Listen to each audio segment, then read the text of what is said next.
There is a window inside your retirement that most people never hear about, and once it shuts, it is gone permanently. This is the period right after you leave the workforce, when your body is still strong, your energy is still there, your legs still carry you wherever you want to go, when travel is still possible, when your grandchildren can still keep pace with you, when the life you spent decades working toward is finally within reach. Financial planners sometimes call these the active years, the go-go years, the prime window of retirement. And here is the truth that should genuinely disturb you. The structure of the American tax system, and more importantly, the fear that structure creates in responsible people, is quietly designed to make you waste the very best of them. Not your savings, not your portfolio, your time, the healthiest, most irreplaceable years you have remaining. Now I understand how that statement sounds. The IRS does not literally reach into your life and rip pages off a calendar, but stay with me, because what actually happens is far more subtle than theft. The way retirement taxation works, and the anxiety it generates in careful, responsible people, pushes you into a specific set of behaviors that silently burn through your healthiest years. It convinces you to stay employed longer than your financial picture actually requires. It fills you with enough fear that you become too paralyzed to spend the money you spent a lifetime building. It leaves you sitting frozen in place, waiting to feel certain enough to start living, while the one resource that cannot be recovered, time and physical health, drains away month after month without you even noticing. And the cruelest part of this is that the people it damages most are not reckless ones. They are the most careful people, the most responsible ones. The ones who were so afraid of outliving their money and so afraid of the tax bill that they quietly forgot to live the life those savings were always meant to fund. So today we are going to walk through 5 specific ways the tax structure quietly steals your best retirement years. We will look at the exact traps that cause responsible people to waste the healthiest time they have, and we will examine what understanding those traps actually looks like, so you can reclaim those years before they are gone. Because this is not really a discussion about money, it is a discussion about time, and about making sure that fear of the tax system does not quietly collect the one thing you can never earn back. Perhaps you are already retired and you feel that hesitation, that low hum of anxiety about spending, that pull toward working just a bit longer to feel safer. Perhaps you are a few years away from retirement and already feeling the weight of these decisions. Or perhaps you are watching this on behalf of a parent who has more than enough saved and still refuses to let themselves enjoy any of it. Wherever you are, this applies to you, because the clock applies to everyone. And the earlier you recognize these patterns, the more of the good years you get to keep. Before we begin, I want to name one thing that reframes everything else we are about to discuss. Every resource you own can be rebuilt if lost. Lose money and you can earn more, save more, invest differently, and recover. But the years when your body is still healthy enough to fully use your retirement, those cannot be rebuilt, replaced, or repurchased at any price. They are a finite account with no refill option, and yet we spend almost all of our planning energy protecting the money, the thing that can be replaced, and almost none protecting the years, the thing that cannot. That is the imbalance this entire conversation is designed to fix. Because if you guard every dollar from the tax system but let fear silently burn through your healthy years, you have protected the replaceable thing and lost the irreplaceable one. The whole purpose of accumulating money was always to fund a life. If the life never gets lived, the money never did its job. So as we move through these 5 patterns, keep asking yourself not just what this is costing in dollars, but what it is costing in time you will never be able to recover. One quick and important note before we go further: everything discussed here is for educational purposes only. This is not legal advice, tax advice, or personal financial counsel. The goal is to help you understand the landscape and ask better questions, not to replace a qualified CPA, tax attorney, or financial advisor. Please work with a credentialed professional for guidance specific to your situation. If this is already connecting with something you have felt, tap the like button right now. It helps this content reach other retirees who are quietly letting their healthiest years slip by. And if you are not yet subscribed to Retirement Watch USA, take a moment to do that, because this is exactly the kind of information that rarely gets said plainly until it is too late. Alright, let us talk about how the tax structure quietly steals your time. Number 1.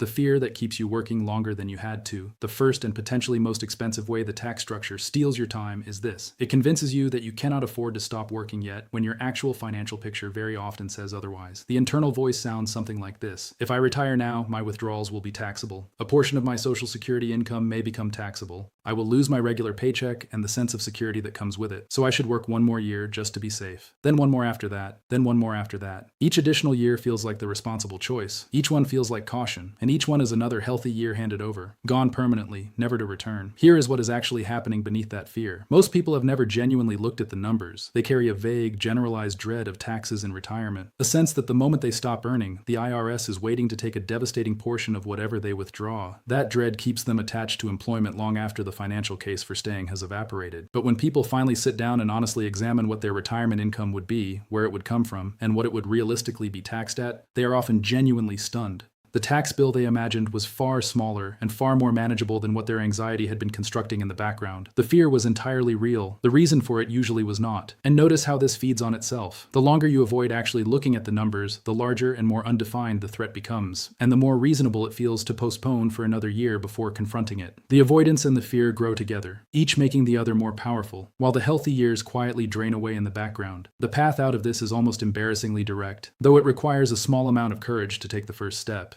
You put the actual numbers on paper, you find out what retiring would genuinely cost you in taxes, rather than what your anxiety has been whispering.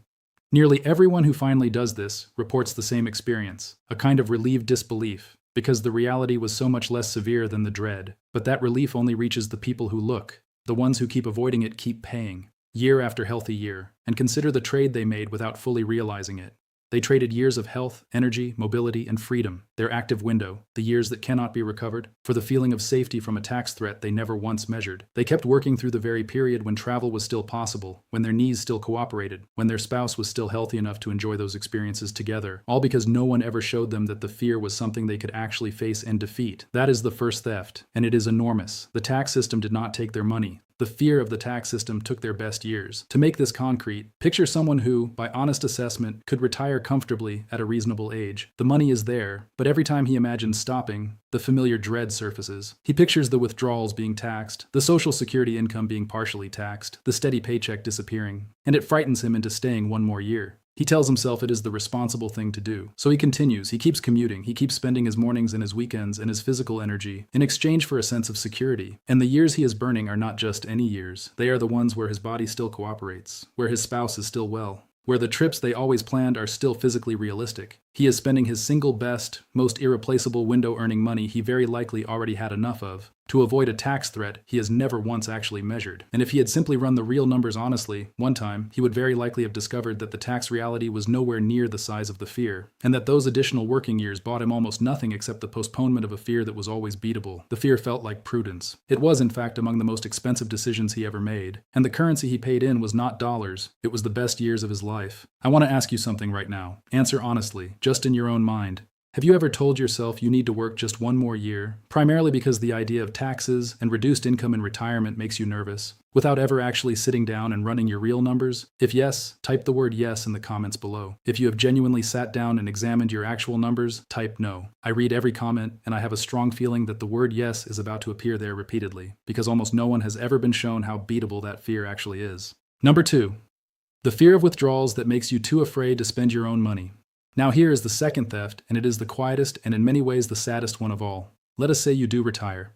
The money is there, the plan is working, but every time you move to actually spend it, to take the trip, to help family members, to make improvements to your home, a voice stops you. If I withdraw that money, it gets taxed. If I pull out more, my total income rises. More of my Social Security becomes subject to taxation. My costs go up. So you hold back, you defer the trip, you delay the renovation. You tell yourself you will spend once you feel more certain about the future. And so you move through your healthiest, most active years, living well below what your financial picture would actually support. Because the tax on every withdrawal makes spending feel like a punishment. Here is the mechanism at work. For your entire working career, the goal was clear.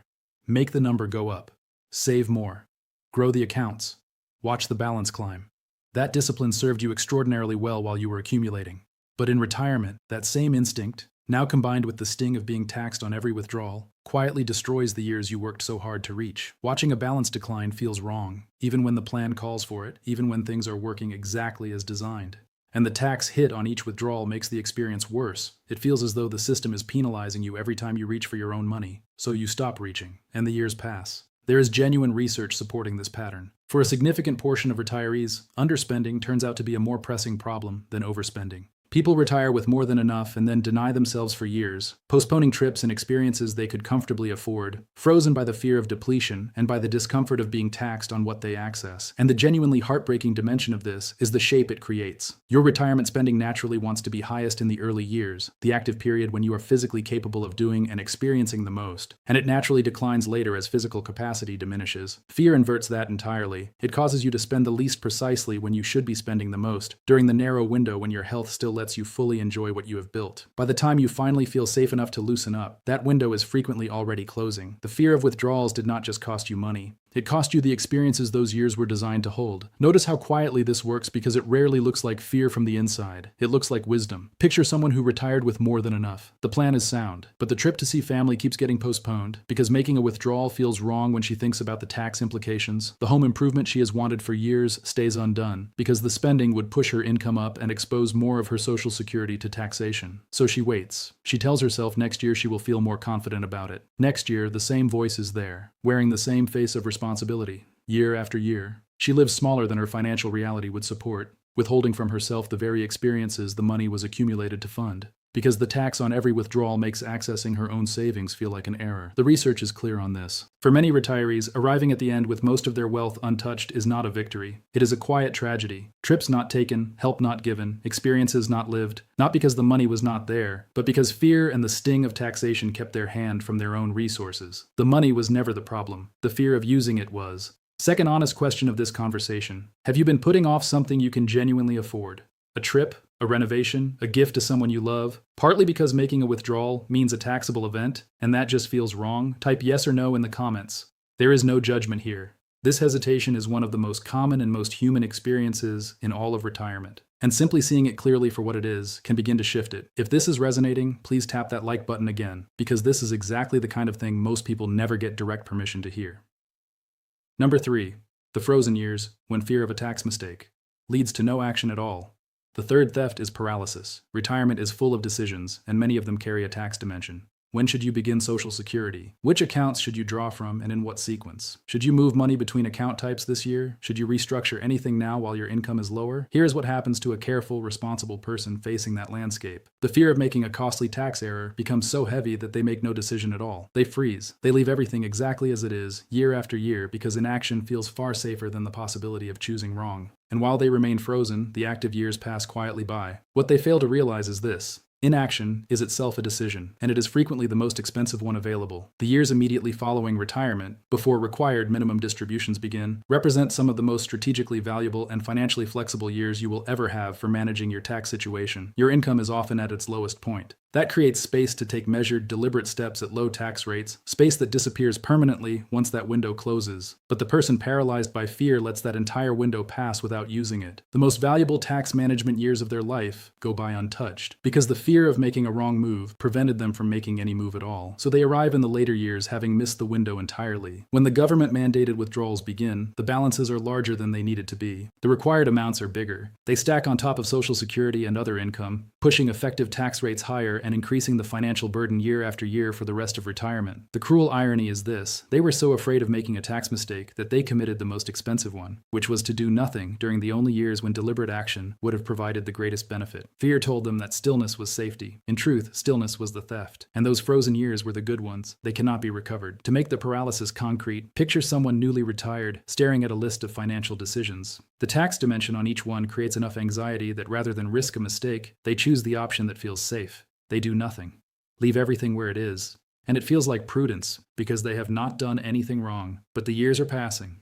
And what they cannot see is that the stillness is itself the costly choice. The low-income, early retirement years are the most flexible tax window they will ever have. That is the period to act quietly, deliberately, at low rates, to make the small moves that prevent large problems later. But the frozen person lets it pass, mistaking inaction for wisdom, until the window closes permanently. By the time the forced distributions arrive and the higher tax exposure hits, the understanding of what the stillness cost is finally clear. But it is too late to go back and use the years that were spent frozen. Paralysis does not feel like a theft while it is happening. It feels like safety. That is precisely what makes it so effective at taking your best years. Number 4. The penalty for waiting. When your healthiest years were the time to act. This fourth pattern is the most structurally subtle, so let me walk through it carefully, because here the tax system itself does the taking. The system is constructed so that the consequences of your choices often arrive years after the choices are made. A decision made in an early, healthy, low-income year quietly determines how severely you get taxed in a later year. And because most people never learn this, they spend their most flexible years doing nothing, and then face the consequences exactly when they are least equipped to handle them. Here is the mechanism. In those early retirement years, before required minimum distributions from traditional retirement accounts begin, many retirees have unusually low taxable income. That creates a window. It is the least expensive time, from a tax standpoint, to systematically move portions of those traditional account balances,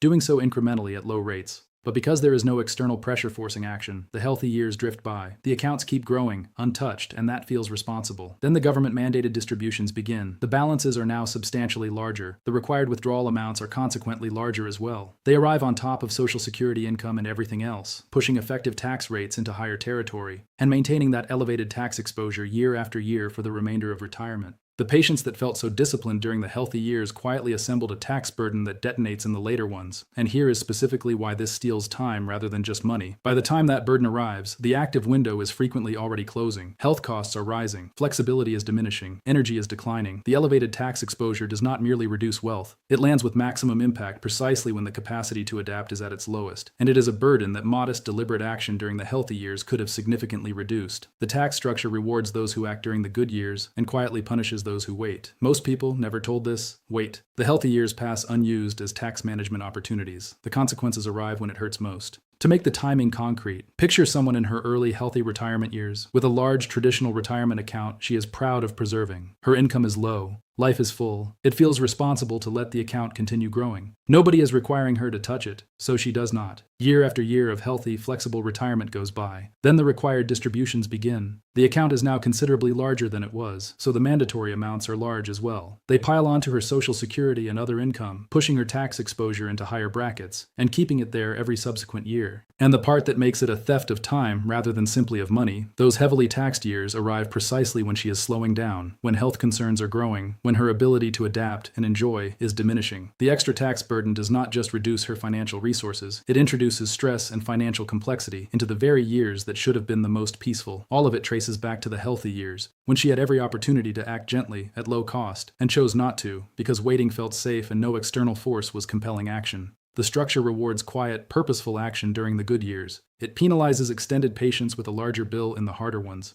And because almost no one is told this in time, almost everyone waits. To be clear, this is not about turning your retirement years into a tax management project or obsessing over every financial decision. It is about making a few deliberate, measured moves during the period when they are easiest and least costly, rather than leaving everything untouched until the window closes permanently. A small, intentional repositioning of funds in a low-income year. A decision made on purpose rather than postponed from fear. These are modest acts. They do not consume your retirement. They protect it, because they prevent the later years from becoming a financial scramble. The person who takes a few quiet, intentional steps during the healthy years buys themselves calmer, simpler, lighter later years. The person who stays frozen buys themselves a larger tax burden and more financial stress, arriving precisely when they have the least energy to manage it. Small, deliberate, and timely beats large, forced, and delayed every single time. Number 5. The root of all of it. Retiring without a real plan. And here we arrive at the fifth and most foundational pattern, because it is the origin of all the others. Every theft we have described, staying employed too long, fearing to spend, freezing in place, missing the action window, all of them share a single source. You reached retirement without a genuine written plan, so fear became the decision maker instead. And fear is the most expensive financial advisor you will ever have, because it does not charge you in dollars, it charges you in time. Let me be specific about what a real plan means, because this is the entire game. It is not a vague awareness of what your accounts contain. It is not a brief conversation with someone at a financial institution. A genuine plan means understanding clearly what your income sources are, when they activate, what they will realistically be taxed at, how long your resources sustain different levels of spending, and what you can withdraw each year without genuine risk of depletion. When that level of understanding exists, watch what happens to all 5 patterns. The fear of working one more year loses its grip, because you know your actual number. The fear of spending dissolves, because the math is in front of you, giving you the evidence to act. The paralysis lifts, because you have something solid to evaluate every decision against. The tax burden from inaction gets addressed, because you used your healthy low-income years deliberately rather than wasting them in uncertainty. Here's the most important thing I can say in this entire conversation. Retirement is far more about psychology than it is about mathematics. The numbers matter enormously, but it is the fear, the anxiety, the fog of uncertainty that actually steals the years. And the only reliable antidote to that fear is clarity. The people who genuinely get retirement right, who actually experience the good years rather than merely surviving them, are almost never the ones with the most money. They are the ones who replaced fear with understanding, who knew their numbers well enough to give themselves permission to live. Without that understanding, every tax rule feels like a threat, every withdrawal feels like an error, and the best years drain away quietly. With that understanding, you take the calendar back from the tax system and place it where it belongs, in your own hands. Let me draw the contrast plainly, because it represents 2 entirely different retirement experiences. Picture 2 people with nearly identical financial resources. The first never built a real plan. A steady, low hum of fear made every decision for him.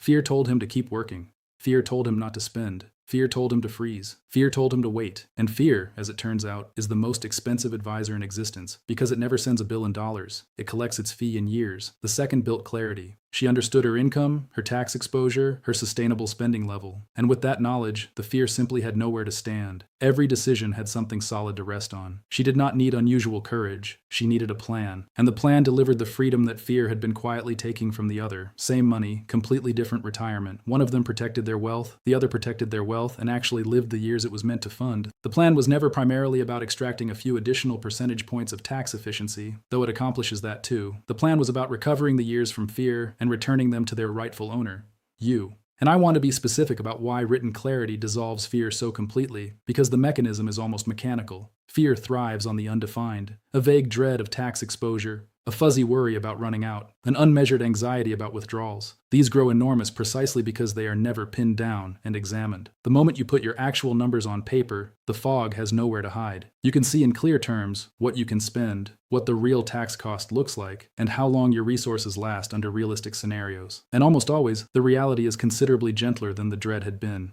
That is what clarity does. It does not merely organize your finances. It reduces the threat to its actual size. And the actual size is nearly always far less frightening than the imagined one. Once that fear is removed, something significant happens.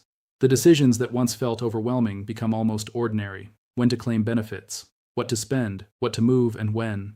They stop feeling like threats and become simple choices with clear answers. That is what a plan actually delivers. Not just better financial outcomes, but a calmer mind, and the freedom to direct your attention toward your life rather than your anxiety. The tax system loses its grip on your years the moment you stop being afraid of it, and clarity is the thing that removes the fear. Let me draw two final pictures to bring all of this together clearly. Imagine someone who had sufficient resources to retire comfortably at a reasonable age, but the fear of taxes and reduced income kept him working. One more year, he said, then one more, until he finally stopped well past the point his financial picture required, having traded multiple healthy years for a tax threat he never once measured. And when he did retire, the fear followed him. He was too afraid of withdrawal taxes to spend meaningfully. The trips went untaken. Plans were deferred. He froze on every financial decision, afraid of making an error, and let his flexible, low-income window pass completely untouched. Then the required distributions arrived, larger than they needed to be, taxing him heavily in the very years when his health was declining. He had substantial resources at the end. What he did not have was the years. The fear of the tax system had quietly consumed the best of them. Now imagine someone with roughly equivalent resources who did one thing differently.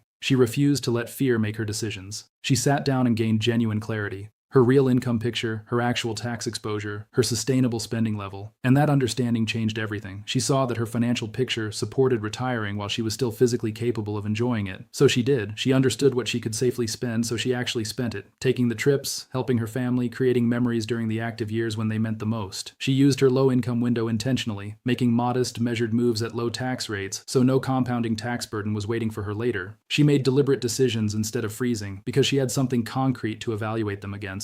Same money, completely different life. And here is what I most want you to carry from this conversation. The difference between those two was not the size of their accounts, and it was not luck. They had nearly identical financial resources. The difference was that one allowed fear of the tax system to quietly run his retirement, while the other replaced that fear with understanding and reclaimed her years. That is the entire game. The tax system cannot actually take your time, but your fear of it will hand the years over, quietly, one healthy year at a time. Unless you replace that fear with clarity. The wealth was never the real prize. The years were, and the money's entire purpose was always to fund the years. Bringing it together, 5 patterns and what to do about them. Let me close with the full picture, clearly stated. The tax structure quietly steals your best retirement years in 5 ways. First, the fear of taxes keeps you working longer than your financial picture requires, trading healthy years for a threat you never measured. Second, the fear of withdrawals makes you too hesitant to access your own savings, causing you to live below your means during the very years your health allows you the most. Third, the fear of a tax mistake paralyzes you into inaction, consuming your most flexible years without using them. Fourth, the structure itself penalizes inaction, allowing your tax-deferred balances to grow unchecked during low-income years, and then delivering a compounding tax burden precisely when you are least equipped to handle it. Fifth, and underlying all of the others, arriving at retirement without a genuine written plan leaves fear in charge of every decision, and fear collects its fee in time, not dollars. The solution to every one of these patterns is the same. Replace fear with clarity, take the years back, and let me be genuinely balanced here. None of this is permission for recklessness. None of it is an argument for ignoring real financial risk. Running out of resources is a genuine danger, and careful planning is not the enemy, it is the goal. The point is not to stop being careful. The point is that caution without clarity curdles into fear, and fear quietly takes the very years that your caution was meant to protect. The healthiest place to stand is exactly in the middle, secure enough to be stable, informed enough to be free. You reach that place not through greater bravery, and not through greater frugality, but through replacing the guessing with actual knowledge. When you understand your real numbers, you can be both safe and alive simultaneously. And that combination is the entire prize. Here's your straightforward checklist for recovering your best years. 1. Before you work another year out of tax fear, actually run your real numbers. Find out what your income would be, where it comes from, and what it would genuinely cost you in taxes. The reality is almost always far less severe than the dread. 2. Give yourself permission to spend during your active years. Understand that your spending is designed to be highest when your health is highest. Do not let the discomfort of a taxable withdrawal steal the experiences those years exist to hold. 3. Stop freezing. Inaction is a decision, and it is frequently the most costly one available. Make your tax-related decisions deliberately, ideally with a qualified professional, rather than letting fear of a wrong choice prevent any choice at all. 4. Use your flexible window. The low-income years before required distributions begin are your least expensive, most flexible years for repositioning assets at lower tax rates. Act during the healthy years so that no compounding tax burden is accumulating in the background. 5. Above all, build a genuine written plan, not a vague sense, not a brief conversation, an actual documented picture of your income, your tax exposure, and what you can safely spend, so that clarity, not fear, governs the decisions that shape the years you have left. 6. Remember the real lesson. Retirement is more psychology than mathematics, and what the tax system truly threatens is not your savings. It is your time. Protect the years, because those are the part that cannot be recovered. Run your numbers so fear cannot mislead you about them. Give yourself the permission to live while your health allows it, and let understanding, rather than dread, make the decisions that shape the life you have ahead. Let this be the moment the fear loses its hold on you. You do not have to be reckless. You do not have to abandon caution. You simply have to stop letting a vague, unmeasured anxiety about the tax system quietly make the most consequential decisions of your retirement. Decisions measured not in dollars, but in healthy years you can never recover. The money was always meant to serve the years, not the other way around. Protect the years first. Run your numbers so fear cannot distort them. Give yourself the permission to live while your health still allows you to. And remember that the most genuinely responsible thing a person can do is not to guard every dollar until the final day, but to make sure the life those dollars were accumulated to fund actually gets lived. That is not the opposite of being careful. That is what being careful was always supposed to be for. If this opens something up for you today, here's what I would love for you to do. Tap the like button so more retirees stop quietly letting fear take their healthiest years. Subscribe to Retirement Watch USA right now if you have not already, because the next thing the system is quietly counting on you not to understand is already on its way. And I want you to hear it here first. Take care of yourself. And remember this, the tax system cannot reach out and take your years, but your fear of it will hand them over, quietly, one healthy year at a time. Unless you replace that fear with understanding. You worked your entire life for these years. Do not let anything, including your own anxiety, talk you out of living them. The money will take care of itself once you truly understand it. The years will not wait for anyone. Look at your numbers. Make your decisions on purpose. Give yourself the permission you have been waiting for. You earned these years. Now go and actually live them.